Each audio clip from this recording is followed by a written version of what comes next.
দেউতা, আজি মই নিৰুপায়। মই অসহায়, মই শব্দহীন, মই নিমাত।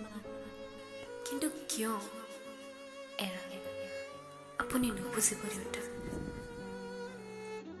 দেউতা, আপুনি কোৱা কথাষাৰ সঁচা। তোমাৰ মান মৰ্যাদাই তোমাৰ পৰিচয়। আৰু মোৰ পৰিচয় মাথো অশ্ৰুময়। কিন্তু দেউতা, আপোনাৰ পৰিচয় মই এই নিকৃষ্টতম জীৱনৰ নিদিও যে বলি হ'ব।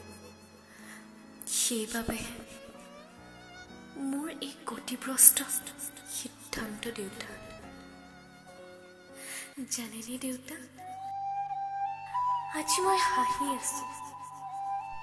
মুকলি মোৰ বিষাদ, মুকলি মোৰ নিশ্বাস।